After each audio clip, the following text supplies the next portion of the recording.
এখন গাঁৱত এজন বৰ বুদ্ধিয়ক মানুহে বাস কৰিছিল। তেওঁ বৰ সহায়কাৰী আছিল। তেওঁ গাঁৱৰ সকলো মানুহকে সহায় কৰিছিল।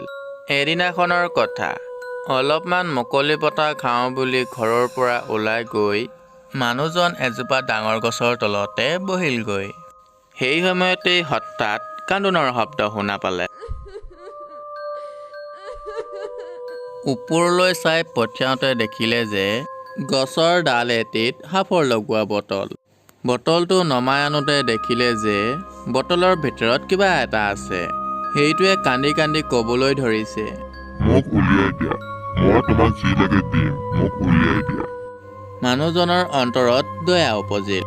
সি লাহে লাহে সাপৰখন খুলি দিয়াত ভূতজনী ওলাই আহি বিশাল ৰূপ ধাৰণ কৰিলে আৰু ক'বলৈ ধৰিলে, মই বটলৰ ভিতৰত ইমান দিনে একোৱে খাব পৰা নাই। মই ভোকত অস্থিৰ হৈ পৰিছো। আজি যেতিয়া তোকেই সন্মুখত পাইছো, তোকেই খাই মই ভোক নিবাৰণ কৰো। বুদ্ধিয়ক মানুহজন বৰ সাহসীও আছিল। সি ক'বলৈ ধৰিলে যে তোমাৰ নিচিনা ইমান ডাঙৰ বস্তু এটা যে বটলৰ ভিতৰত আছিলা, মই বিশ্বাসেই কৰিব পৰা নাই। কিবা সপোন লাগিছে। তুমি সঁচাকৈ বটলৰ ভিতৰত আছিলা নে গছৰ ডালত আছিলা? আমি দেহৰ আকাৰ সলনি কৰিব পাৰো। ইচ্ছা কৰিলে আমি সৰু কৰিবও পাৰো, ডাঙৰ কৰিবও পাৰো। বিশ্বাসেই কৰিব পৰা নাই, এইটো কেনেকৈ সম্ভৱ? চাবা নেকি বটলৰ ভিতৰত কিদৰে সোমাব পাৰো? দেখুৱালে চালোহেঁতেন।